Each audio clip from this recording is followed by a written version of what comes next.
listening to the AFTERBUZZ TV network, now the largest new media platform on the web, and your #1 source for after-show entertainment.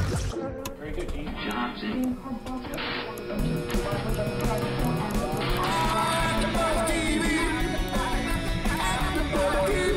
From the AFTERBUZZ Studios in Los Angeles, California, presented by Maria Menounos and Bing.com, and streaming live thanks to Akamai Technologies, this is AFTERBUZZ TV Saturday Night Live After Show. We'll break down tonight's episode and get you all the latest news and gossip. And now, another post-game wrap-up show for your favorite TV show. It's AFTERBUZZ TV's SNL After Show. That's right, we're back with a brand new episode. Bing is for doing, and I'm your host, Roya Taheri. Joining me, actually I should say returning with me, are my two lovely hosts. They are lovers. Please refer to that reference. Not lovers, but lovers. You know, you gotta roll it off the tip of your tongue. Dylan Landon is back. What up, what up, what up, YouTube, world, AFTERBUZZ fam. And of course, Danny Hoyt. Hello, hi. And today we have a special guest. I don't know if you can tell by who's on my left here. You're right. It is Simon Rex. Dirt Nasty. Hola, Coca-Cola. Am I allowed to say Coca-Cola, or is that an illegal infringement? We will you're good. find out. Okay, good. Are we no swearing, or? Oh, let it rain, baby. Okay. Let it rain. Okay. It's All the right. internet. And of course, joining us in this engineer room is Stephen Lemieux. Thank you very much. All right, so you guys might know Simon from Scary Movie 3, 4, and 5. And one of my other favorite shows is What I Like About You. Yeah. Oh, that lasted long. Yeah. But a personal I didn't last long. favorite. It lasted long. I didn't. That's true. But still, first season was the best season, I gotta say, you know. I think it was too. You know? Right. So, but I really loved, and I didn't even realize this until later, that in high school, growing up with my friends, we used to sing My Dick by Mickey Avalon, featuring Dirt Nasty. Yeah, I actually made the beat too. I produced beats, and I made that beat, and I'm one of the 3 people rapping on that song. It's me, Andre Legacy, and Mickey Avalon. You know what? Yeah. I got in trouble. Can I tell you, playing that Please. song? Oh, please. I always hear this story. I love that. Yeah. I was a DJ on the Warped Tour for 3 years, and I played that song. And you would think, you know, At Warped Tour, Vans yeah, Warped Tour, punk rock. Well, it was a corporate sponsor. I won't say who. Okay. I got in trouble for playing that song. Totally takes your credit up to the next level, I Danny. always hear stories like this, people in not a professional situation, but like it'll play out loud, you know, with someone's parents. Or, you know, we went for the lowest common denominator with that song. If the audience isn't familiar, it's called My Dick. And you nailed it, no pun intended. Yeah, we. Even got the ladies singing. Me and my friends, we'd be like, My Dick, and then we go back, and then we go to other people in the car. We're driving down the road, and we're just yelling at random drivers, and they're like, what? Yeah, a lot of people, like Margaret Cho did, I think she did My Puss or My Box or something. A lot of people did like remakes of it. It kind of took, Yeah, that's how you know you cult did something right. Yeah, exactly. Perfect. Yeah. Well, also, you have an album dropping for Dirt Nasty, right? Yeah, it came out in August. Yeah, it just came out. It's called Palatial. It's on iTunes Palatial. now. Palatial. Yes, like the word meaning like a view from a palace or any like. There it is. Steven. Well done. He's on his A game back there. So do we call you Simon? Do we call you Dirt or do we call you Simon? Simon. Dirt's when I'm on stage rapping. I'm in character because it's a character that I play. Yeah. It's I don't really, you know, it's very comedic. It's supposed to just be silly, and it's really over the top, vulgar, making fun of myself. A lot of self-deprecating humor, a lot of Hollywood. Love it. You're supposed to write what you know in music, and I'm not like, for rap, it's not like I'm gonna talk about being a tough guy or shooting people or anything. So I just rap about Hollywood and juvenile things like my dick, you know, stuff like that. Can you jump in that character? Like if right now, if we wanted to, we're not going to, but if yeah. we want, can you jump right into Yeah, it? it's a different voice. I kind of talk more like smooth, and I put on sunglasses and a gold chain, and I kind of talk more sleazy, and it's I'm a little less neurotic and more cool, I guess. The character's cooler than I am. So that's next. So we're doing that next week, right? Sure. Would you say that is the real you, and this Simon Rex that you have to be most of the time It's becoming that. Yeah. It's become, the Dirt Nasty thing started between acting jobs, you know, in LA. If you're not familiar with, you know, Hollywood, there's a lot of downtime. Even if you work a lot, there's a lot of downtime. So I started producing beats for fun, and then I started working with like different musicians, Mickey Avalon, Andre Legacy, that's who's on that song with me. More recently, Riff Raff and Andy Melanakis, we have a group called Three Loco, Yes. which was signed to Diplo's label, Mad Decent, which is which is pretty cool. Very cool. Very cool, yeah. That's correct, right You don't have to be there. humble. We'll say it's very cool. Yeah, it is cool. Diplo's the coolest cat in the game right now. Yeah, Wes is killing it. Yeah. And he raps on one of the songs with us. I don't know if you're familiar with this, but Wes rapped, Diplo raps for the first time ever. He never puts his voice on any of his songs. And he was like, well, this is my one opportunity to rap. I want to get on a song with you One guys. shot. So we did a song called We Are Farmers. Yes. And we sampled Farmers Insurance. And we got a cease and desist within 48 hours of putting it up because we took a current commercial jingle. We are farmers. Dum ba dum bum bum bum bum. So Andy Melanaka says, Diplo, sample that. So he made the beat right there on the fly. He's like, this is brilliant. But it really, at the end of the day, it was more trouble. But it was a good thing. But it was like, they pulled it right away. So we had to change it to We Are Llamas. That works. That works. Not quite the. Okay. Diplo. He's on his game today. Man. Yeah, Steven don't play. Man. So yeah, ABTV. that's the more current endeavor is the three. So yeah, Dirt Nasty is it's me a lot of times on the road. It pays well. I just it between again acting stuff. You're lucky to work 6 months out of the year, so it's good to have another source of work and money. Yeah. You know, And put your mind to something. Yeah. That's really what it comes down to. You know, give yourself like something to accomplish and do it. It's true. And you love it. And it's I get to just write whatever, again, being an actor, it's like, okay, say this, say it like this, wear this, stand here. It's not as it's a lot of more freedom when you're writing your own stuff. So it's fun. Oh yeah, hell yeah. It's That's therapeutic. awesome. I sometimes also think I'm a heavyset black woman inside my head as well. So I think we have that in common. You look like Yeah, I can feel see you. that. I feel you. You know, I got some characters too. You know, we could get into that. You're from Brooklyn. You know, that's how we You guys do got a it. little New York thing going on here. Well, I'm not from New York. I just lived there for a while. I'm from the Bay Area. But you were there yesterday? I lived there today. I just got off the plane. Jeez. I just love it there. It's 85 degrees right now out there. It's crazy. I couldn't leave. I was like, this is too nice. Right. It's like summertime. Nice and cool. It was beautiful out there. And then you get off the plane here, and you're just like, It's 90 degrees. Yeah, I'm pitting out. Yeah.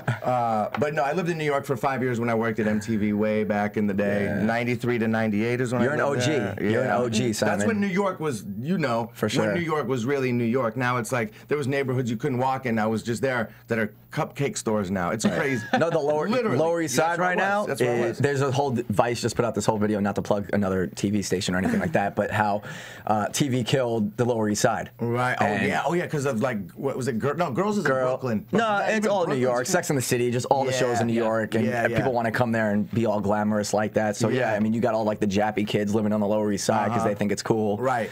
And normally there was just like hookers and drug addicts and Yeah, it stuff was like bad. that. No, it was really bad, and now it's so different. I guess that's a good thing. You know? In general, it's But safe to I walk miss- the streets. Well, you know? yeah, exactly. And Times Square was, full of hookers and pimps when I lived there. Now it's Disneyland. It's Elmo and Bert and Ernie. Yeah, it really has changed a lot. Some say for the better. I kind of miss those days, to be honest. For sure. Yeah, real gritty shit. I you know still what I'm like saying? instinctively have my wallet in my front pocket and my your iPhone in your hand because I guess one of the biggest crimes in New York is the Apple snatching. Yeah. They call it. They'll just take your phone. It's $500. Peace out. Yo, they got the brass knuckle case on the iPhone. I saw that. Yeah. You know what? Why has nobody created a Vine channel of somebody just punching people with their iPhone handles? There you go, Danny Hoyt. now they will. Starting Now a they dog. will. Someone You will. know? Now Starting someone a dog. will. Well, Yeah, you can definitely. take that one if you want. Thank you very much. No, guys, whoever's listening and watching, just remember you can call us in right now at 424-256-1729. One more and time. you can call. Okay. Do it one more time. 424-256-1729. Call us. Ask Simon anything you want, right? Anything? Yeah, sure, Anything? call. You I'm call. here. We'll see what happens, Yeah. or send a message, and hopefully Steven will relay a question to us if he hears anything or sees anything. He's pretty on point, so he will. But- Yeah, I'm sure. But don't forget, if you don't call us, you can still download this episode on iTunes. And on iTunes, you can also download Dirt Nasty's album and the new Scary Movie 5 movie that just dropped. So right? much iTunes going Boom, on. Right? dropped it. Yeah, it's the Yeah, that's future. how it works, It's you know? true. It is. good at that. When was the last time you bought a CD? I did that recently. I was in New Orleans and I bought a CD at FYE, which is one of the last remaining record stores. But it was so cool to open a CD and smell it and Or try to open a CD with the plastic. Like, can they figure out how to make an easy to open CD? I actually just plastic? bought a CD myself. It was what was it? Ariana Grande. I did. No. It was why am I? Why am I drawing a blank on his name? He's like Jason Derulo. No, that was acoustic me. player. Acoustic. Ben Howard. Jack Johnson.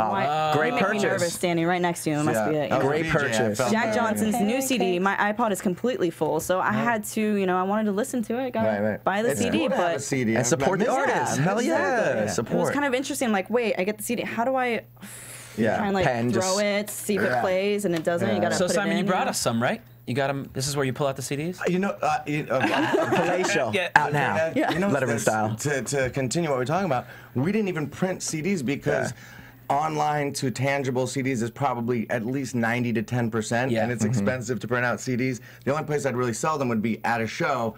So we still haven't printed them yet. The album just came out on iTunes, so we're just keeping it online for now. But cool. I got to get them made for a situation like this to hand them out. And you could download it from your site as well, dirtnastymusic.com. Check that out. Thank you. Very thoughtful of you. For sure. A lot of videos on there. A lot of entertainment. Yeah, everything's there. That's sort of that's the centerpiece. If you go to Dirt Nasty Music, you can go to the Vines there, the Instagram pictures, the whatever. All of my shit's on there. That's the one-stop shop. Is Dirt Nasty Music. Speaking of that, you mentioned Instagram, and I wanted to ask you about this because I feel like in the last year, you were already well known. You were already doing a lot of things, but in the last year, your whole like online aura has went from here, I feel like, to here because of things like Vine and Instagram video. It's a powerful tool. It's huge. Yeah, it really is. And it's funny to do the numbers real quick and.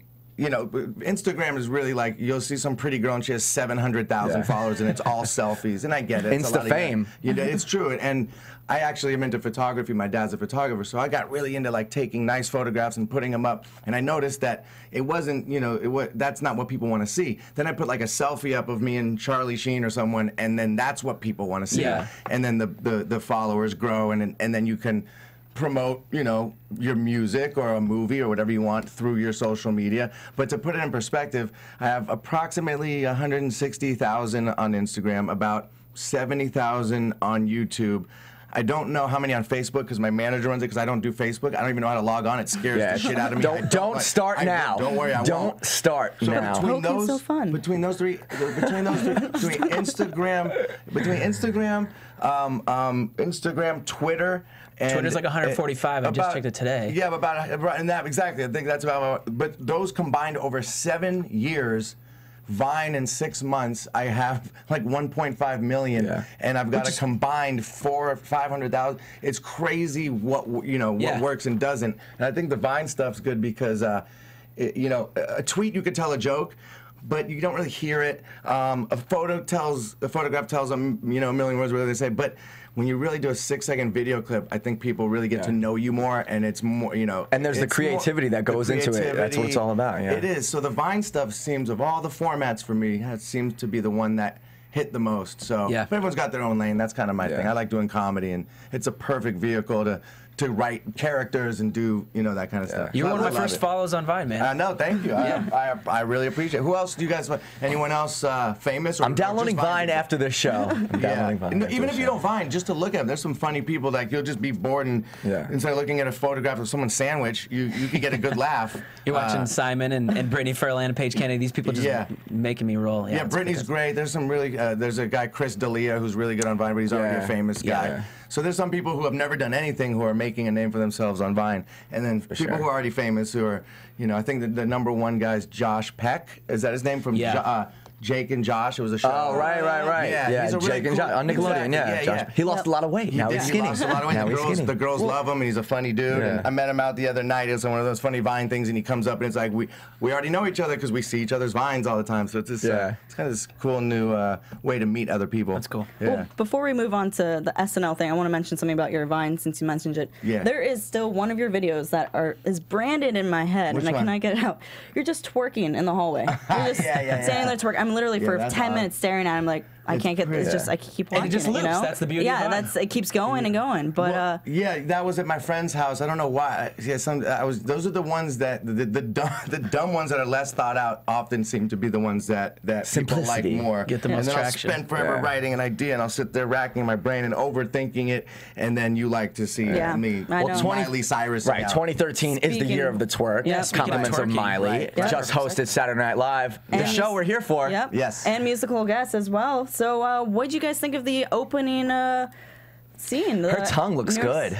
Yeah. It's long. She's got a really long tongue. Is that? I mean, you know, to me, it's not sexy. Is it supposed to be like a Is it? That's her like new thing now. I guess. What I read online, reason why she sticks her tongue out is because she's tired of the boring poses of just smiling. She just wants to be different. She wants to stick her tongue out. So that's why she does it. And I think because it pisses people off, it's more like, I'm gonna keep doing it. You know, I think it was 20. She's gonna keep doing it. So this whole controversy happened with her on the VMAs, right? So I didn't see it live, and I kept hearing, "Oh, did you see mine?" And then I saw it, and I'm like, "Well, okay, it wasn't that." No, it's not that bad. It's like the moms of America that are mad because they're setting an example for the girls that were fans of her as Hannah Montana. And Hannah Montana is dead. That she said. So that is the one thing I'll give people credit for, that yes, there are some young girls out there that look at her as a role model, but for us who are like a little smarter, more adult, like we look at her and she's like, you know, she's trying to make it. She's trying to be as popular as possible for someone as a pop star. That's what it takes, you know, get attention no matter what. And in the VMAs, as long as you're not beating that's up what women. It's supposed to be. It's supposed to be controversial, you know, like you're supposed to do stuff that gets people's attention. Like remember Britney Spears when she made out with Madonna? Madonna made out with Christina Aguilera. To me, that was more of a story. To me, that was more interesting to see. For me, was a woman twice her age kissing. It was so many levels of kind of hot, but not whatever it was. But we're sitting here talking about it. So and she hosted SNL, and I'm sure it had something to do with that.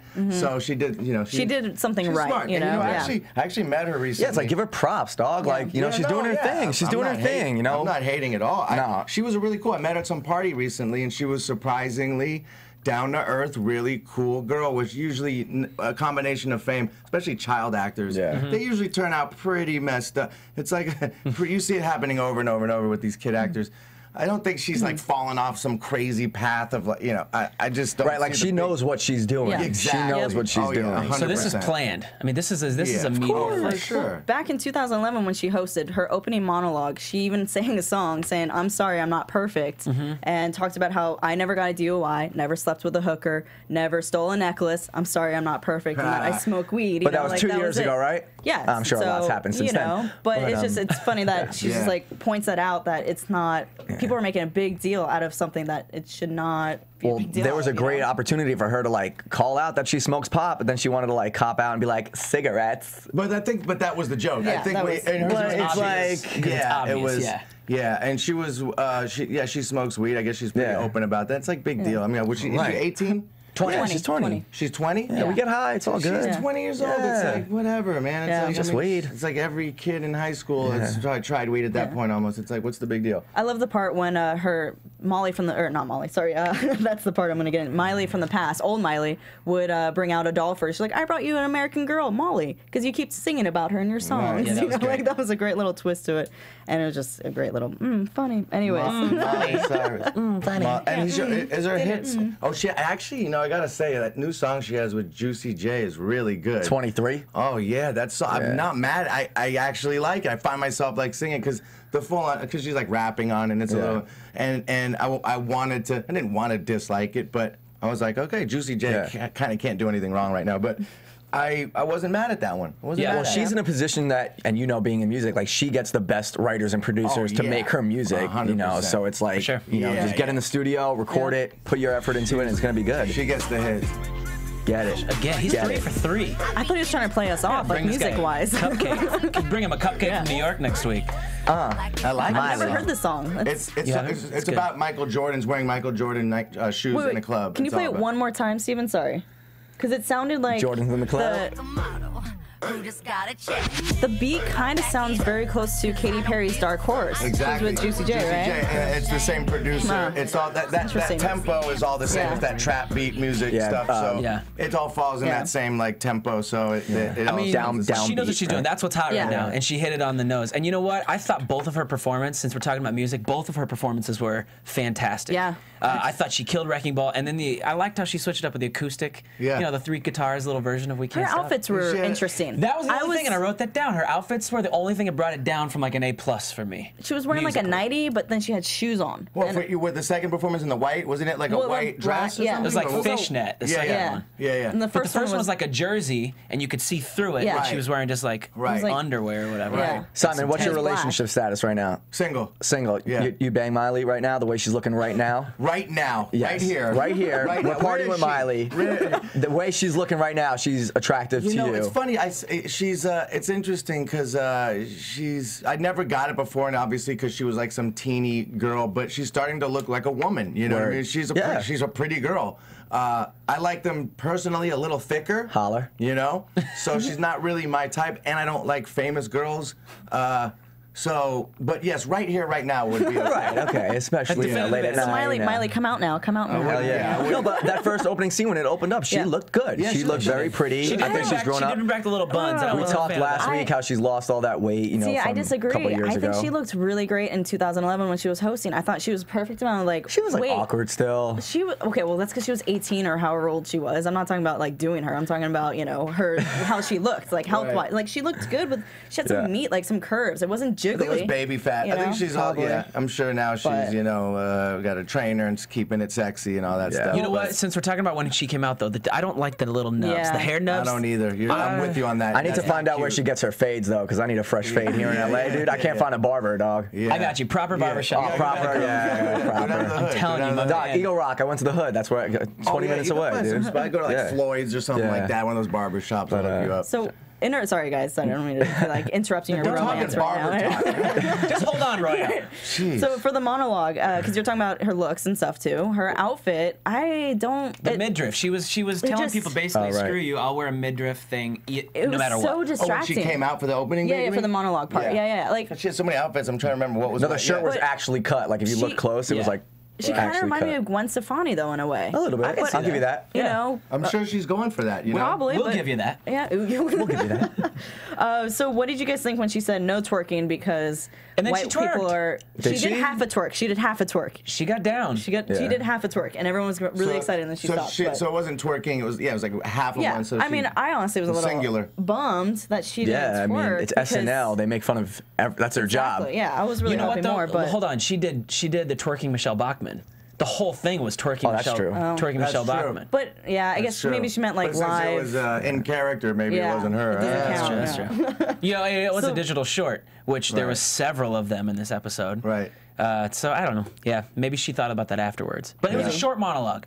I didn't feel like it really wasn't a monologue. Fast. It was very short. It was super fast. But honestly, though, like that's cool. Yeah. It's always the same jokes anyway. Well, look, skinny white girls twerking is kind of the joke. It's just like doesn't look right. It's just not. It's not sexy. And that's the irony. Yeah, I think that she it didn't have a lot of. For me, at least, I was just in New Orleans and I went to this club that was the bounce music is what they call it, and that's where twerking was pretty much created. Really? And Diplo found this sound out of New Orleans called bounce, and it's a type of music that's really fast, and the girls. I'm not kidding you. I went to this club. I was walking around, and this guy goes, "You want to see the real New Orleans?" I was like, "Yeah." He goes, "Come with me." And we went into this. I was the only white guy in there, and it was the funnest time I ever had. Hell yeah. And it was all these black girls barefoot on stage, barefoot. A group of girls twerking, but doing these moves I'd never seen. One girl was standing on her head with no hands, with her hands behind her back, twerking against the wall, barefoot, and I'm like, this is what it is. Wow. This is the real. I came to the right spot. Yes. Why didn't you find that? I did find it. I did. Oh yeah, I'll show you. It's on my Vine. If you follow Diplo on Instagram and Vine, that's all he does too. He's like the best twerkers in America. He kind of brought it to the mainstream and made twerking and that whole the music that goes with it. And now you just have these girls that don't really know what they're doing it, and it's not. I don't think it does it justice. But if you were to see. If the viewers or listeners out there, go to my Vine at Simon Rex and scroll down a few weeks, and you'll see the real twerk. We'll check it out. Yeah, it's definitely worth it. I was definitely a fish out of water, but I loved it. I saw that one, and I was like, holy crap. This happens. And I'm retired. Not that I ever did, but it's not going to happen. It was so much fun, and it was cool because they were just like, what is this white boy doing in here with his phone? And they were letting me film them, and it was awesome. Simon, it was a cultural experience. What do you think it is for girls to like outdo each other with the twerking? Because they seem to really embrace it and just want to be better than the next girl. I think that's in anything. With women are very competitive, and I think it's like a new fad. You know what I mean? We'll see how long it lasts. I personally love it. If a girl could do it right, it's incredible. If you find a white girl that can twerk with a booty, wow, that's rare. At a club, you fuck that club love hard. Yeah, and it's crazy. These young girls now, it's like that. Like that's the controversy. I think is that Miley Cyrus is sort of you know, has all these little girls looking up to her. She's talking about, you know, roundabout ways about drugs and shaking her ass. I could see why parents might find that a little upsetting, but for someone like me, I love it. Hell yeah. Keep it coming, Miley. Keep it coming. Like, but you mentioned it before, you saw her at a party. I'm down. Trying to party with Miley. Yeah. Trying to party with you, too. Yeah. You know, now invite me. You know, it's funny. I didn't like fan out. I'm not like a fan anywhere. She's cool, but it's not like I was going to say, let me get your number, a picture. But I was with Andy Melanakis, and he's like, I'm going to ask her for a picture. I'm like, go ahead, dude. And he got a picture with her, and going back to Instagram, got a lot of hits, more followers. That's what people want to see. Like a little selfie. Exactly. They want to see the inside to Hollywood, like what you don't see. Yeah, exactly. Speaking of she things, was cool. She was cool. Speaking of things of what people really want to see is 50 Shades of Grey, the new movie coming out, right? We spoofed it in Scary Movie 5, actually. We made a joke of it before the movie was even out based on the book. But yeah, who did they cast? Who is it? Charlie Hunnam. From Sons of Anarchy, he was in Pacific Rim. Is he the short, the main dude in the show? He's the young main guy with the goatee. He kills it. Girls love him. Exactly. Yeah. Did you submit your self-tape? I could see him doing that. I could see him playing that role. I'm a little bummed that he's playing it. Yeah, I feel like Who'd you want, Matt Bomber? No, I actually thought Eric Nortman from True Blood would have been perfect for it. Yeah, you know, he's got that dominance in him, and he's tall. Wait, he seems a little young to play. What's the guy? Charlie Hunnam? I'm sure he's like 28 in real life. But is that how old Christian Grey is in the book? He's in his 20s. Oh, really? Yeah, he's supposed to be a young, powerful. Okay, I thought he was like in his 40s or something. But they had a nationwide casting call. Did you submit your tape? No, I didn't even know about that. Killed it. I was to the side. I don't see myself doing that. I don't think they want a Jewish rapper. You know, I think that was probably my favorite sketch of Saturday Night Live was the casting for that. I just liked that. It. Was a good bit. Yeah, that was great. I thought it had so much potential, but it just fell short. Well, and you know what? And I said this earlier. I think that the potential lied if that was live. Like since it was a short and they had recorded, if it was you could live, get more like organic stuff to happen. it could have been really funny. I still think it was great. I thought that Miley did a really good. Scarlett Johansson, she had the eyes perfect. I enjoyed there was some good impressions. I thought, some of the new cast members, I don't know their names because there's some new new names on there. But I thought there was some pretty good impressions. I thought Nassim did Aziz really good. She was. Can we actually do that? Oh my God, stuff is falling in the studio. Sorry, that was funny. She killed it. She killed it. I really like Jane Lynch. She was Kate McKinnon as Jane Lynch. That was really good too. Kate McKinnon can do no wrong right now. Yeah. She's fantastic. She's on fire. You're a wet disgrace. That's what you are. Yeah. And Kyle, we love Kyle. We were talking about Kyle earlier, who's on the show, who I don't think is getting enough camera time personally. I was a fan of his. We were talking about this before. That guy's gonna be a star, man. He really is. And they had the last bit on the show at the end with the the brother in the dorm room, or whatever. In the dressing room. But yeah, I mean, he just commands the stage. There's something about that guy. He's got it, and it's cool to see him. Agreed. It's interesting. The Saturday Night Live, they've been they're always known for like starting off no names, but now that there's all these internet famous people, you'll see people like, oh, I already know, or Keenan and Kel. Which one is it? Keenan. Keenan's it, but he already had a full career. So I remember seeing him. I'm like, wow, they're hiring people that have been on TV for years now. It used to never be that way. But then people like Brooks Wheelan, who's one of the new guys, who hasn't really got a lot of camera time, but he's kind of not really well known. And he just jumped on. I didn't even know he was on. I saw him at a random fish taco stand. We were talking about this last week in L.A. So there's a mix of it. But but they're starting. Well, if you want to go SNL history, if I could drop some history on you, some comparisons. back in the day, back in the day they brought in Billy Crystal and Martin Short, and they were already established comedians with acts. Oh, they were as regulars. Yeah, and then they brought him on as cast. No, they brought him on as cast. When was this, in like the 80s? Yeah, the 80s. Oh, wow. Like, and they were getting like 25,000. How old are you? Wikipedia, dog. Wikipedia. They were getting like 25K an episode, and when you get a star, that's what happens. The budget goes up, and then you lose them to like big movies, studios, and all that, and so they're trying to keep it like unknown. But the fact that YouTube is so big now, I mean, that's what they got to do, because I think SNL is a little kind of like late to the party, in terms of like improv and sketches and. I feel like they're making a better turn right now, because for a while it seemed like the women were dominating that show over the last decade. Sure. And for real, the girls just kill it. They were killing it, and they were just at least for me, I feel like now they're starting to get a little more balance going on.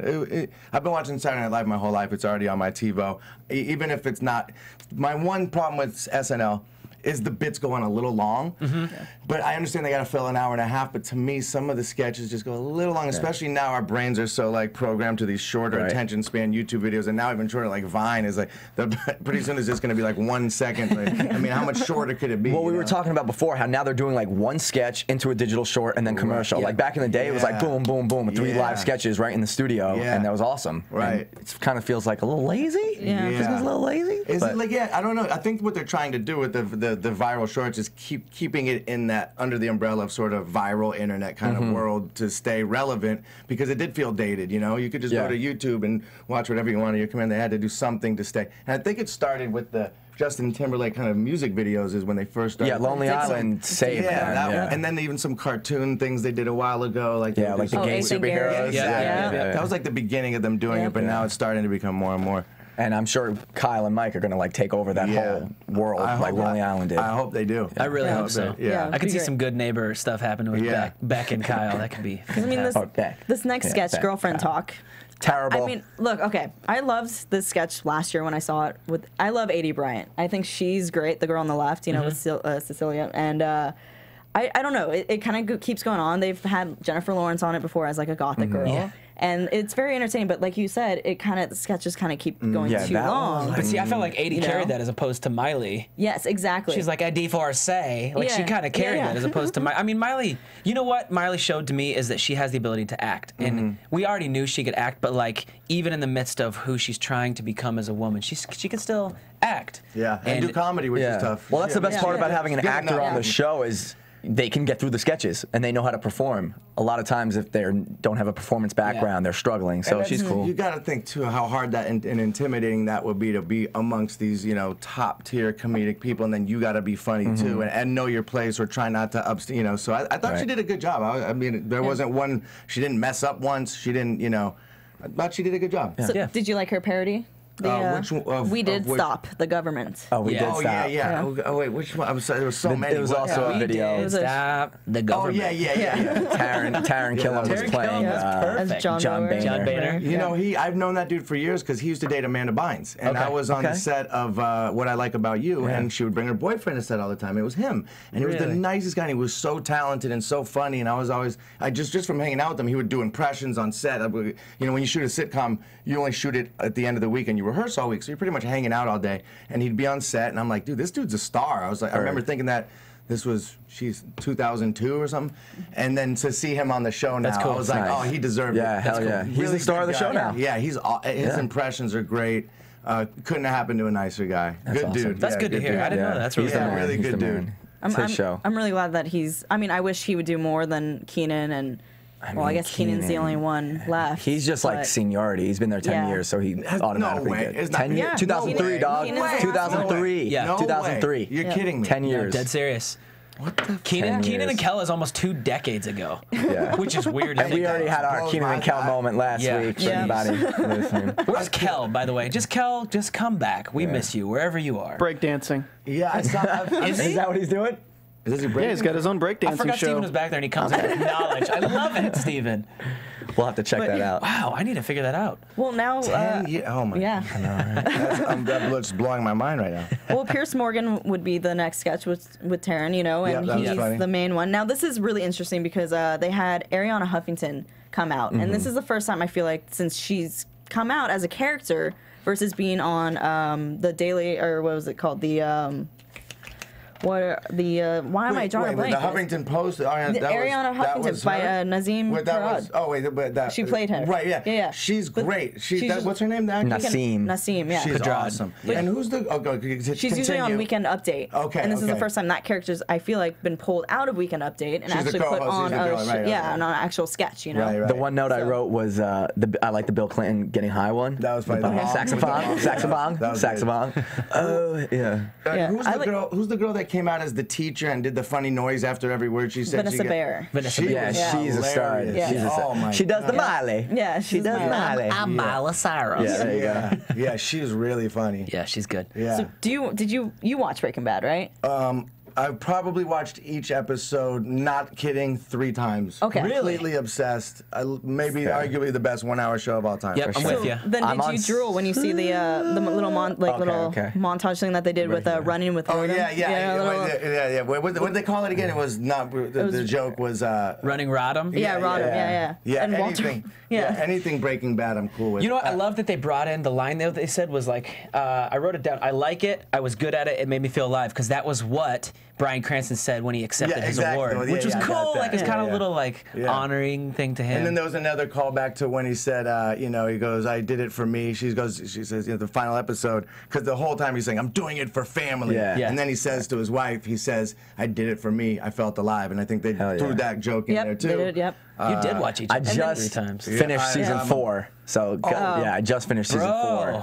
So I'm on season 5 right now. Don't go AWOL. Gus just got toasted though. That was sick. Oh man. So Walt Jr. sucks. Jesse's dead. I don't want to ruin it. Come true. I don't want to ruin it, but all right. So Wrecking Ball, her performance, Miley Cyrus' performance of Wrecking Ball. Why did you love it? I wrote an A-, and the only reason it wasn't a higher is because of her outfit. Right. Yeah, because I feel like that. I mean, it goes along with her bangers theme and all that, but I thought it was great. She sounds so good. Even in the sketch when she kind of just like trailed off and did like a little singing part, she just sounded good. I mean, my joke is I think her and Bieber have the same voice coach or something, because they go off on those like runs, really high pitched. They do that. I don't know if you guys know this, but I'm actually a vocal training coach. And the range, if you move your hand, you go high and low. And then you go to low, C minor, and then you can bring it up high. I'll teach you guys later. It's perfect. It's a whole thing. But you know, we talk about Miley Cyrus. I think her voice is what would turn me off if I was like in bed with her and she'd be like, "What are we gonna do for breakfast?" It's like that kind of naturally. I couldn't. That voice is very important to me, and I think her voice would be a little abrasive after a while. Yeah, it's a little deep. Yeah, she gets after it. It's unique, I guess. It's kind of like back in the back of her throat. It's like, but then she sings and it doesn't sound like, Yeah, I agree. Well, her teeth look good, and that's an upgrade for her. That always bothered me. Why, she had messed up teeth? It wasn't messed up. There was something. It was like she had invisible braces or something. They were too small or something back in the day. Is that what she had? Invisalign. I don't know. They were just too white, and I couldn't deal with them. Oh, now they're too white? No, before. Now they're not. Like they're doable. Not doable. That sounds really wrong. They're doable. Her teeth are doable. Oh yeah. Because like my best friend is obsessed with Miley Cyrus. She's just insanely obsessed with her, and I always. My best friend? Yeah. We like to go to Legoland time to time, But no, she's obsessed with her, and I never understood why. I always bashed her for it. I'm like, really, Miley? Really? That's terrible. Yeah. And then after seeing her perform, I was like, Really? Okay. Yeah, I mean, she gets after it. That's fine. She's being herself. Whatever. That's fine. I just wouldn't have worn shoes, like big block shoes with that outfit. Or worn, I don't know, just going barefoot. It just bothered me. The shoes, I don't care about shoes. It goes back to twerking barefoot. Goes back to twerking barefoot. See, you're right. Yeah. See how that works? She went into New Orleans and did her research as well. It's organic. I go back again. She tweeted to me once, and I watched my followers go up on Twitter. I was just watching them go brrrr. I have a song called 1980, and she works with a producer named Dr. Luke. Yeah. Who made Kesha's single that you wrote. Dr. Luke is one of the biggest producers in the world right now. Yeah, he's maybe, if not the biggest. And he's a friend of mine, and I've worked with him before. So I guess he said, "Hey, Miley, have you seen?" He was in like Memphis or somewhere with her. And he calls me and goes, "I just showed Miley your video. She's freaking out over it for 1980. So she tweeted it to me. Something like, "Oh, hey, I love that 1980, something." And then I just was watching the followers. I mean, I think she deleted her Twitter at one point, didn't she? Yeah. This is when she had 3 million followers, and I was just watching them go. And I'm like, "Oh, this is how it works. You get famous people to tweet you. And then followers up." Ah, there you go. So, can we break into a little 1980 chorus real quick for everybody listening? My gold chain like it was 1980. I'm on cocaine like it. But let me say something. All these kids, I had all ages show in New York, and there was a 10-year-old kid that came up to take a picture of me, and my music's very dirty, and I talk about drugs and women. I go, I'm joking, and this is all for fun. And the kid goes, "I totally get it. It's a joke." I was like, thank God I don't want some father knocking on my door, because some of the stuff I say is a little pushing the envelope. And when kids show up, I'm like, oh man, this isn't, I hope they're not really thinking it's cool, some of the things I'm saying. So I'm starting to have a conscience about this stuff. Yeah. Whereas a few years ago when I was doing it, I just really didn't care. And now I'm kind of like, oh man, words are powerful. Switch that. Know your audience. Know your audience. What do you think switched that to where you kind of changed? I think it's age, and I think it's just at the time I didn't really realize how music and how words really can affect somebody. And I just, kids would come up to me at shows, not kids, like this was really a kid, but there'll be a 22-year-old kid that's like, dude, let's go party. I'm like, I'm not gonna party with a fan, there's nothing good's gonna come out of that. And I just don't want, I don't know, it's weird. I think it's just getting older. I don't want to be a bad influence on kids when I'm joking around, and I just hope that the joke is clear, but hearing a 10-year-old kid be like, of course I get that it's a joke. That's good. Okay. Yeah. Smart 10-year-old. Well, you were in New York. Kid, yes. He was with like his family and stuff, and I'm just like, oh man, this is weird. Well, let's. Is there anything in Weekend Update that stood out to you guys? Because my personal favorite was when the Grand Theft Auto mom, Kate McKinnon, came out. Yeah, like funny. Pat something. I wrote that down. Pat Linhart. From Connecticut. I like Kate McKinnon again. I thought Shannon Sharp was the best person because I watch football a lot, and you probably don't know the impression that well, but he was the football analyst who used to be a wide receiver for. Are you saying because I'm a girl? Yeah. I am. Okay. But most girls don't watch NFL all day.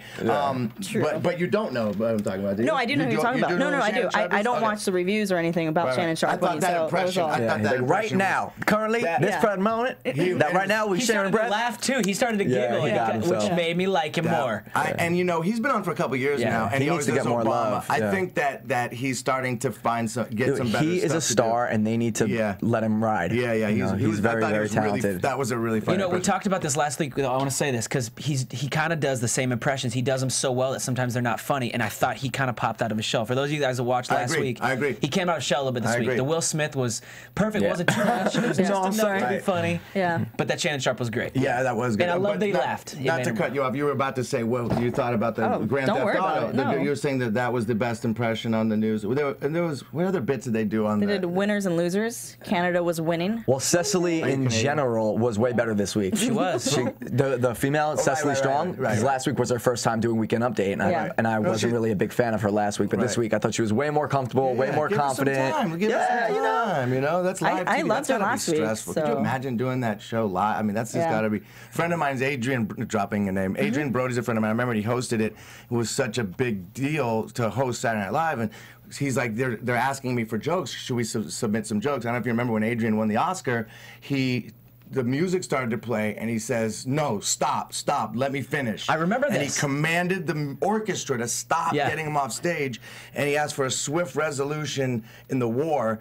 This was, desert. No, not desert. No, Iraq. Yeah, this. Because it's been a 10-year war. And he acknowledged this, and he made the band stop. I go, it'd be funny if while you're doing your opening monologue, they start to play music and you cut them off. And they did the joke, and I watched it, and I go, I wrote that. Let's go! I got a joke on Hell SNL. Yeah! That's what's up, dude. Awesome. He submitted it, and they did it. And I was watching it, going, oh my god! I don't get any credit for it, but I know I did. And you're like, that was awesome. Cheering your living room. But now the world knows. Yeah, now the world knows. Now the world knows. So SNL, if you need a writer, yeah, right. On Weekend Update, the last one that I did was Bar Mitzvah Boy. I thought she played that with Jordan. Yeah. Jacob. Jacob. That was awesome. It was the same exact layout as all the other jokes, though. I love that character, but when Seth is gone, improv, what's going to happen? Improv. That's like the heart of improv is like trying to just ante up every time you say a joke. It's like do it again and again, and you get the laughs. Yeah, sure. I thought that was a good bit. That was funny. And then the next one outside of Weekend Update is the cheerleader one. Can we just skip that? Yeah. I don't even know. What was that? That was the alien. The UFO. alien abducting them out of the shoes, and then Keenan dancing. Came out. Yeah, that was. My note is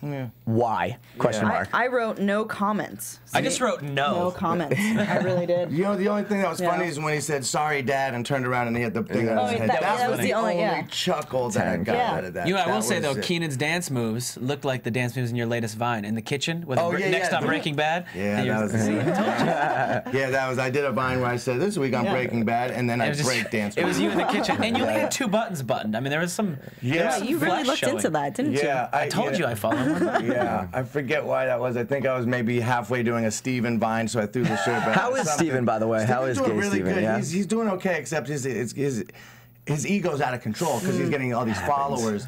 That I think I might have to kill him off. I might to bring a little drama to. For those of you who don't know, on Vine, I have a character I created called Twin Steven, who's my identical gay twin brother who's so narcissistic that he wants to sleep with me, who's straight. And I just think that's a funny joke Like, but people seem to really love this twin Steven. So I think it'd be funny to kill Steven in a vine, and then his ghost haunts me. His gay ghost haunts me. So I'll be, just laying there, whatever, and it'll be like he'll float and be like, ooh, and like so it could still be Steven jokes, but he's a ghost. I love it. Yeah, I could just do like an ominous light on me like this, or like some. But we'll see. We'll see what happens. Maybe when he hits 1 million followers, I'll kill him. So he has his own. He has his own vine. Oh yeah, my twin Steven has his own account, and then I have mine, and I kind of hybrid the two. That's what's up. But it's just, it's pretty ridiculous. My friend Jacob is in love with Steven. Oh, so he's down. Hopefully you don't kill him because he'll be really sad about that. Well, his ghost will he'll visit your friend in his dreams. His ghost will still be around, So we have the poetry school sketch, which it was all right. I mean, it was different. Vanessa Bayer was really good. Like, she reminded me of being in high school and having to deal with that teacher. Yeah. But it also kind of reminded me of South Park's Mr. Garrison, too, with the way he was speaking. Was Miley trying to tell us something with the flower and like the lesbian thing is, she has a feud going on with some chick. Sinead O'Connor. Yeah. Sinead. So I don't know if that was supposed to be her attack on her. Why so Sinead O'Connor went over my shaved head. What happened? Go ahead. Exactly. Sinead O'Connor, who has a shaved head. That was a great joke right there. There you go. No, she reached out to Miley maybe 3 weeks ago and was like, listen, the music business is going to prostitute you out. You have no reason to do this. Just like be who you are. And Miley was like, yo, this is me. Yeah. Chill. Do you? Yeah. And then she, Sinead O'Connor hit back with another letter, and Miley's like, look, like, I'm just doing my thing. If you want to talk, we'll meet in person. Miley gave a little bit of an attack back, and then Sinead gave her a cease and desist letter from lawyers. Was like, I will sue you. Like, it's kind of escalated. For what? I can't remember. I mean, it just seems Sinead O'Connor just wants to be in the spotlight right now, and that song, I guess, is her big hit, which was not even good. Nothing compares to you, I guess. I don't even know how it goes. That was a big song at the time. Yeah, back in the day. That was back when you were working. Yeah, exactly. back when I was making that MTV money, 30 grand a year. Hell yeah, which we would love to have. I know on this side of the table. Yeah. So how was being a VJ for MTV? What was that lifestyle like? It was looking back, it was probably the best chapter of my life because it was so new, and I had no television experience or music journalism experience or anything. I knew Kennedy, and she was a friend of mine, the VJ, and she goes, you should come in, they'll hire anybody. And I was like, okay. So I came in with her one day, and we did some improv thing for a rehearsal that she had for a show called Get Late with Kennedy. It was a talk show. Producers liked me, long story short, they hired me with absolutely they just totally took a gamble. And I was even saying, like, guys, I don't know what I'm doing. They're like, perfect, don't worry about it. Yeah. And I just got thrown out into, to announcing videos. I would read a teleprompter, and then eventually as time went by, I could learn the information and say it without a teleprompter. But looking back, I mean, holding an MTV mic like this at spring break, the power that you possess, and what goes with that, and the people that you meet. I mean, I interviewed everyone from Howard Stern for Private Parts premiere to Jackie Chan to I interviewed to Tupac Shakur right before he passed away. I was interviewing Tupac. I mean, you meet everybody, so it's a really good. It was a really good time. It didn't pay. It really didn't pay much at all. But it wasn't about the money. No, it was about the experience. It was about the experience, and I was living in New York at the time. And this was when New York was really New York, and when MTV was really MTV. It was a whole different thing, and I was there at the very end of it. So I felt like that was special. That was really cool. And then I moved to LA and. Pursued the acting stuff, and it worked out pretty good, It's kind of how it works, like you could, it's funny because there'd be people in my acting class who were like real actors, and they're like, oh, screw this guy, he comes from MTV, he doesn't act, and then I'd be getting jobs, and everyone, very competitive out here, Oh, yeah. It's like everyone's clawing over each other to get to the top, but the way I look at it, we're all in the same boat, we're all in the same fraternity or sorority, whatever gender you are, so you just got to be cool, but I find there to be a lot of jealousy and ego and stuff out here, But that's just the name of the game. Yeah. Well, rise above. Yep. Rise above. Well, we're almost out of time, guys. Okay, I'm glad we ended it on such a somber note. Well, I got a really quick question for you that I didn't get a chance to ask you. What was it like working with Leslie Nielsen? I'm so glad you asked that because I grew up watching Naked Gun and my favorite, David Zucker, who wrote and directed him, that was the other best part of my life, was working on the Scary Movie franchise, because working with those people that I looked up to my whole life was just like, it was unbelievable. It was like a dream. Leslie Nielsen was the greatest guy. He'd walk around with a little fart machine, and he would play jokes on people on set, and like he'd have a remote control one, and he'd put it next to like some nice executive lady from the studio and play, and he'd just like give her a look and walk away. I mean, he was really like you'd imagine. He was such a good guy, and all he did was talk about golf all day, and I really wish I got to golf with him. I never got to. He invited me to Arizona to golf with him, but he passed away. What a great guy, though. That was awesome. So he is what he looks like on he was the camera. best. He was such a sweetheart, such a good guy. Love hearing that. Yeah. Well, guys, I mean, real quick, overall. Final grades. Yeah, final. The show? Yeah. I mean, I think they're heading in the right direction. Good premiere, which was the highest rated premiere in 3 years. Dropping some knowledge. But that was 2 weeks ago, wasn't it? This is the second episode? Yeah, the second episode. Okay. It was last week, yeah. Right. It's the second week. I mean, they're on a good trajectory. You know, looking good. Yeah, I agree with you. I think it's taking a turn for the better. I'm going to just be honest and give it a B because I don't laugh out loud at much stuff, and I laughed a few times. But a B is good because I usually would give it a C. Yeah. So I'm going to go ahead and give it a B. That feels good. Yeah, I'm in and the you're B already fan. on board with our voting system. I guess I think you checked us out last week or something. What's the voting? Grading system. Last week, I thought I was talking about like The normal A through Z. worldwide You know, I could pick that up. Yeah, the normal worldwide voting system that works for everyone. Right. So what's your grade? I'm in the B family too. Probably B good. Yeah, sounds good. solid B. There were some times that it went above, but I didn't laugh out loud as much as I did last week with Tina Fey. Yeah. See, I'm gonna go with the C plus. Okay. You know, close to a C, but it was better than. She was very more mature in this. I just wanted her to go crazy, and I didn't get what I wanted and what I hoped it to be. I see that. So if I were to watch it thinking, okay, it's gonna be just Miley Cyrus being Miley Cyrus or whatever, I will watch it. I mean, the show needs to have this priority to make people talk about it throughout the week. Like, they need to come up with skits that they do it, and then people are talking about it. Did you see Miley? At least once a week. At least one skit a show needs to be so outrageous or like really, really thought out well that everyone's like, yo, see SNL this week? Yeah, exactly. And I don't think that happened yet necessarily. But I think the cast is what's strong. It wasn't about Miley to me. It was I'm watching it for who I'm going to see every week, which is some of these new talented comedians, which I thought, like you said, is making a turn for the better. For sure. So next week on SNL, we have host is Bruce Willis, who hasn't hosted since, I think, 1989. Really? Something like that. Yeah, it's been that. At least that's what I researched and found. But he'll be good on it. He's funny. Yeah. He's got great timing. With Katy Perry as musical guest, so that should be interesting. Yeah, I'm excited to see She's banging. Yeah. And then also we have a special guest coming in. You guys know who David it is. Faustino. Married with Children Yeah, fame. buddy. Please tell him I said hello. I love that guy. Such a good kid. Hey, if you want to come back as Twin Steven next we're week. here. I'd love to come back. we're We can here. do some Vine Steven Hell stuff. yeah. Absolutely. All right, guys. Well, you can find me on Twitter at Hey Roya. I was wrong last week, so please don't follow me on that one. It's Hey Roya, and I'm also on Instagram, but that's all linked together. Simon. DirtNastyMusic.com is where everything's at. Vine is Simon Rex or Twin Steven. Instagram, Simon Rex 415. Twitter, Simon Rex. Twitter's Dirt Nasty. And I hate myself for saying all those things. It's just the way it goes. We asked you. You had to. It was in your contract. Danny Hoyt. You can follow me at Danny Hoyt, DANNYHOYT. Same thing, Instagram, Vine, and Twitter. Yeah, what's good, guys? Follow me on Twitter at Dylan from Brooklyn, BKLYN. You can just search me on Instagram. Throwing up a photo with Dirt Nasty in about 10 minutes. And Simon, thanks again for coming on the show with us. Please come back. Yeah, Simon, you're the man, dude. Honestly. Thank you. Living the dream. All right, guys. AfterBuzz. From Bing.com, executive producers Maria Menounos, Kevin Undergaro, Phil Svitek, and the entire AfterBuzz TV staff, we would like to thank you for listening to the AfterBuzz TV network. To watch or listen to other after shows and post comments or questions, be sure to visit AfterBuzzTV.com. I'm Sir Richard Wentworth, and this has been a presentation of AfterBuzz TV. Buzz you later. Check you later. The views expressed herein are those of the hosts only and do not necessarily reflect the views of AfterBuzz TV or its owners or principals.